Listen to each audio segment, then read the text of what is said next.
Fala comigo, craque. E aí, rapaziada, voltamos com o Campeonato Brasileiro, graças a Deus. Pô, adoro o jogo da seleção, mas nada se compara ao Campeonato Brasileiro. E hoje vamos falar que é o final da rodada, né? O jogo de ontem, Flamengo e Cruzeiro, na realidade, Cruzeiro e Flamengo, 2-0 Flamengo. Alan, você quer falar só do Flamengo? Fala um pouco sobre o Flamengo. E eu quero falar sobre esse jogo porque é o tema, né? A estreia do Tite, o antigo técnico da seleção. Então, acho que nada mais justo do que falar sobre esse jogo, trazer o que aconteceu, se eu percebi alguma coisa diferente do Flamengo, se o Tite já mostrou a cara dele no Flamengo, se já tem alguma coisa de tática diferente, etc, etc.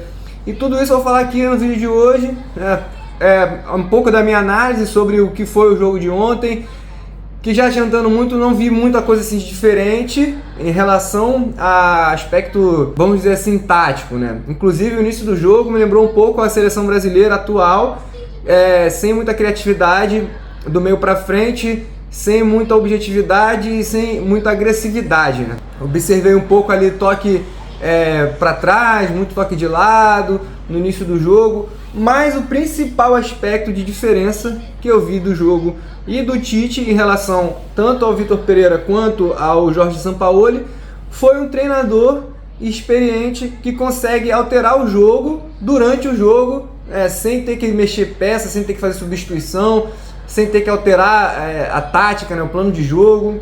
Isso o Tite fez ontem muito bem. Inclusive, depois do primeiro gol do Flamengo, o gol do Ayrton Lucas, ele chamou imediatamente ali o Thiago Maia para uma conversa, para dar uma ajeitada em alguma coisa. Eu vou até botar o vídeo aqui, ele já ajeitou ali alguma coisinha, né, no jogo com o Thiago Maia, chamou ele de canto, chamou o Davi Luiz e o Fabrício Bruno também, já deu uma ajeitada ali, conversou com o assistente, voltou lá com o Thiago para dar mais uma, né, ali um borogodó. E cara, o jogo, início do jogo, basicamente o Cruzeiro estava sufocando o Flamengo, né? O Flamengo não conseguia sair, como eu falei, não tinha uma criação ali no meio. O Everton Ribeiro pelo lado direito estava um pouco sem saída, inclusive ele perdeu uma bola para o Marlon ali, que gerou um contra-ataque no campo de defesa do Flamengo já. Ele veio recuando, a bola recuando, o Marlon roubou a bola dele, saiu um lance de perigo, se eu não me engano foi a cabeçada que o Rossi fez uma defesaça, se eu não me engano foi esse o lance.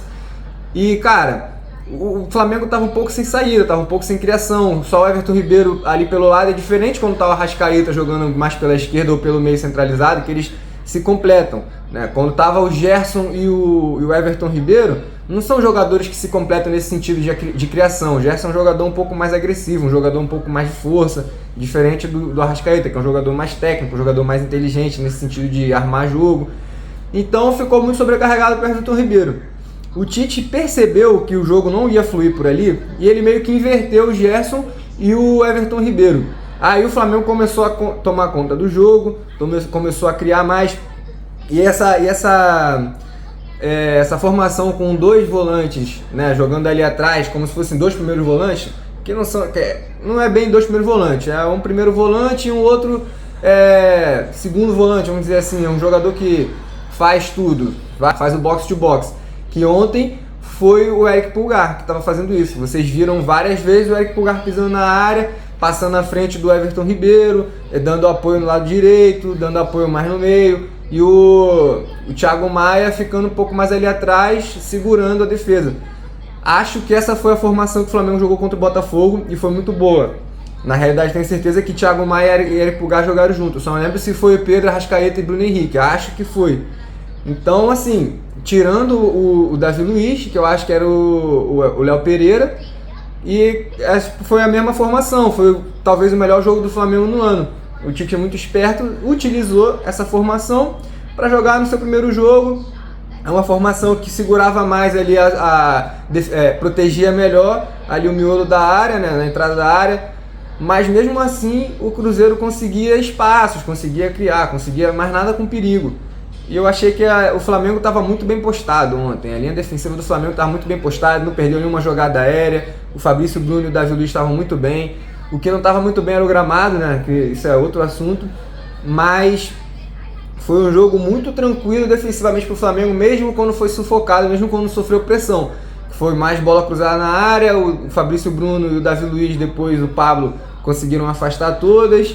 Então só teve mesmo de lance de perigo aquele chute aquela cabeçada que o Rossi fez uma grande defesa e um chute que o Rossi, espalmou a bola para frente, quase saiu um gol de rebote, mas o zagueirão botou para escanteio. E voltando ao assunto da estreia do Tite, o que faltava para o Flamengo, o que faltava de um treinador para o Flamengo era justamente isso que o Tite fez ontem.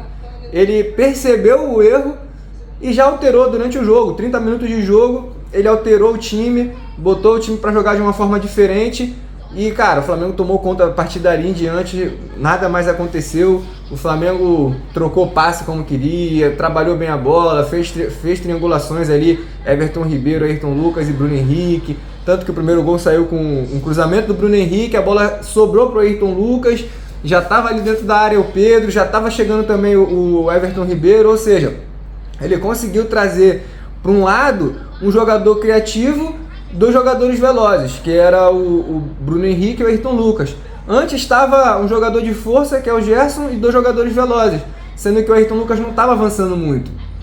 Então ele trazendo o Everton Ribeiro ali para aquele lado, ele trouxe um pouquinho mais de criatividade para aproveitar justamente a velocidade dos outros jogadores. E cara, deu super certo. Eu acho que tecnicamente não foi dos melhores jogos que eu já vi do Flamengo, e taticamente, como eu falei, não vi muita coisa diferente a não ser os dois volantes jogando junto, que com o Jorge Sampaoli aconteceu só uma vez, que foi o melhor jogo, mas ele não gosta de repetir escalação, nunca mais ele fez isso, não dá pra entender. E assim, cara, o Tite, ele é um cara de grupo, ele sabe ter um grupo na mão, as entrevistas dele depois do jogo, dizendo que os jogadores que entraram muito bem, já dá um ânimo pros caras. Ele é um cara muito inteligente, muito experiente, acho que pode dar muito certo. O Gabigol entrou, não fez grandes coisas, o Arrascaeta entrou, deu uma movimentada ali no jogo, o Cebolinha também, ele não vem fazendo bons jogos já há muito tempo. Ontem não precisou de muita coisa, ele até deu ali uma escapada ali pela ponta esquerda, mas nada demais. Assim, o Flamengo, quando fez as substituições, meio que estava controlando o jogo, não estava mais ali disposto a fazer o terceiro, o quarto. Não que eles não quisessem fazer o terceiro e o quarto, mas não era mais a proposta de jogo, ampliar o placar. A proposta de jogo ali era escapar no contra-ataque, já que o Cruzeiro estava sufocando. Isso é uma coisa que me incomodou um pouco, cara. O Flamengo foi sufocado um pouco pelo Cruzeiro ali no segundo tempo, da segunda metade do segundo tempo, e não tava tendo válvula de escape, cara. Recebia a bola, os caras já sufocavam, roubavam a bola do Flamengo e já vinha de novo pra cima. Então não tinha pra onde sair, não tinha, sabe, onde tocar a bola pra receber e sair em velocidade. Acho que com o tempo isso vai ser trabalhado também com o Tite, que ele é bom nisso, né, de sair em contra-ataque, foi assim muito tempo com o Corinthians. E vamos ver, cara, como eu falei antes, pra mim, a principal mudança no Flamengo com o Tite é um treinador que sabe ler o jogo, né? Ele tem dois assistentes técnicos ali bons, eles leem o jogo muito bem, fazem as alterações que tem que ser feitas, independente de fazer substituição ou não de jogador, até porque as substituições foram meio que ela por elas, né? Mas dentro do jogo, durante o jogo, ele conseguiu observar, fazer as alterações que deram certo, e o Flamengo saiu com a vitória. Agora o Flamengo ocupa a terceira posição, né? Saiu de sexto para terceiro, o Palmeiras perdeu, o Atlético Mineiro ganhou do Palmeiras, Red Bull ganhou mais uma, então segue ali na cola do Botafogo, na cola, né? 9 pontos atrás, o Flamengo tá 11. Como eu já falei várias vezes, eu acho que o campeonato já terminou há algum tempo. E aí a zona de rebaixamento, o Santos voltou para a zona de rebaixamento, o Vasco saiu ali, tá um pontinho na frente, tá tudo embolado, o Corinthians ali também um ponto, o Cruzeiro um ponto na frente, ou seja, um empate, uma derrota de alguém já tira uma pessoa, um time ali da zona. E é isso. Para a briga de título, já acho que tá fechado. Para a briga da Libertadores vai ser concorrido, né? Até porque o Red Bull tá fazendo um bom campeonato, o Palmeiras está em queda abismal, não sei o que está acontecendo com o Palmeiras. O Atlético Mineiro tá recuperando fôlego, mas perdeu muitos pontos lá atrás. O Atlético Paranaense também tá vindo forte aí, ganhou do Grêmio fora de casa. Então, assim, vai ser concorrido ali aquele meio ali G6, né? G4, G6. E se o Flamengo ou qualquer outro time quiser vaga direta à Libertadores, vai ter que jogar muito até o final do campeonato. E é isso, valeu, craque, tamo junto, deixa seu like, se inscreve no canal, vamos que vamos, abraço!